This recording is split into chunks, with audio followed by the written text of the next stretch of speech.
अब आपको सीधे ले चलते पश्चिम बंगाल। अमित शाह क्या कुछ करे को दिखाते तस्वीर।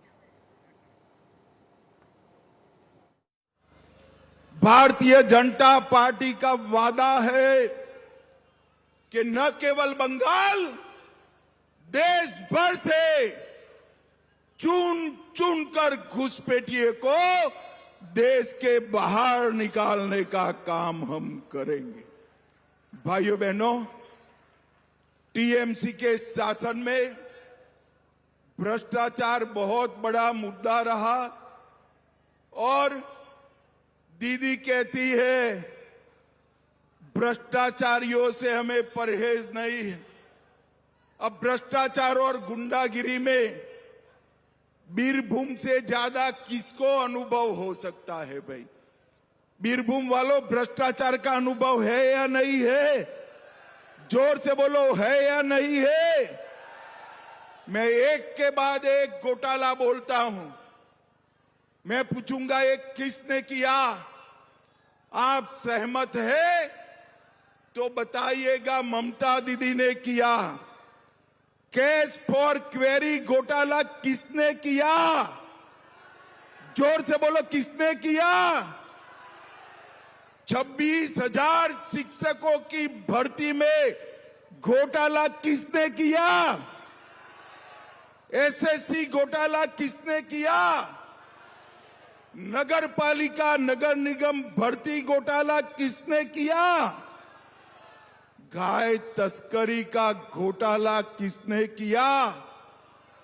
पीडीपी का राशन घोटाला, मनरेगा घोटाला, पीएम आवास में घोटाला, इन्होंने घोटाले कर बंगाल की जनता के 5,000 करोड़ रुपया चाऊ करा है।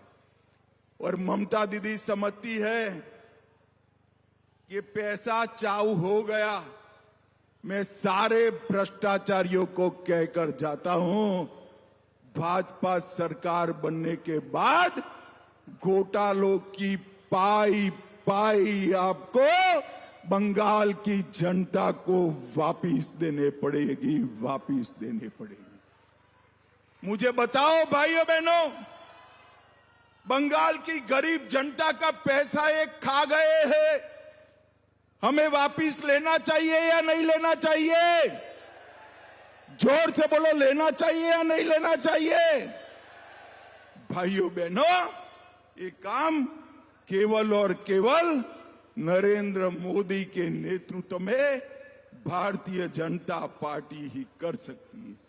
भाइयों बहनों, इतना सारा दीदी लोग बैठा है।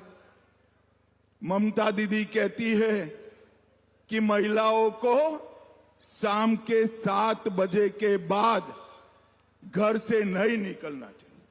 अरे ममता दीदी, शर्म करो, शर्म करो। एक महिला मुख्यमंत्री होकर आप बंगाल की माताओं बहनों की सुरक्षा नहीं कर सकती। मैं आपको विश्वास दिलाता हूं, कमल फूल की सरकार बना दो, हम रात को 1 बजे भी छोटी बच्ची स्कूटी पर निकल पाए, इस तरह का बंगाल बना कर देंगे। कोई संदेश खाली की घटना नहीं होगी, कोई आरजी कर की घटना नहीं होगी, कोई दुर्गापुर लॉ कॉलेज की घटना नहीं होगी, कोई साउथ कलकत्ता लॉ कॉलेज की घटना नहीं होगी। बेटियां हर तरह सुरक्षित रहेगी। भाइयों बहनों, भारतीय जनता पार्टी ने तय किया है कि हम कॉमन सिविल कोड को लगाएंगे, यूसीसी लगाएंगे। यूसीसी लगने के बाद ये कुछ लोग 4-4 शादियां करते हैं ना, करते हैं या नहीं करते हैं भाई? जरा बोलो दीदी लोग, करते हैं या नहीं करते हैं?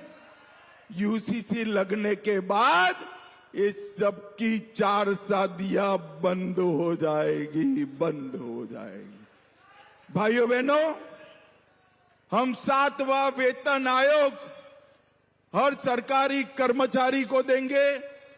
दीदी लोग, आपके अकाउंट में 3,000 रुपया हर महीना बैंक में जमा हो जाएगा।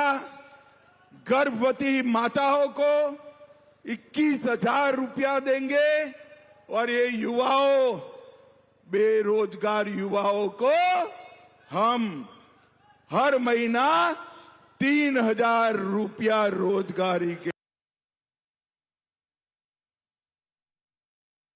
तो गृह मंत्री अमित शाह को आप सुन रहे थे, जनसभा को संबोधित करते नजर आ रहे हैं। आपको मालूम है पश्चिम बंगाल में विधानसभा के चुनाव होने, ऐसे में बैक टू बैक तमाम दिग्गजों के पहुंचने का सिलसिला जारी है। आगे भी कई कार्यक्रम हैं जिसमें शामिल होंगे। बंगाल में यूसीसी लागू करेंगे, 7वां वेतन आयोग लागू करेंगे। इन तमाम बातों का जिक्र अपने संबोधन में गृह मंत्री अमित शाह करते नजर आए। इसके बाद भी आगे रोड शो है, कई जगहों पर जनसभा को संबोधित करेंगे अमित शाह।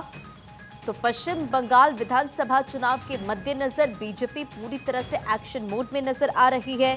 गृह मंत्री अमित शाह पश्चिम बंगाल के दौरे पर है और आज उनकी कई जनसभा होनी है, कई जगहों पर मेगा रोड शो करते नजर आएंगे और ऐसे में सुरक्षा व्यवस्था के भी पुख्ता इंतजाम किए गए हैं।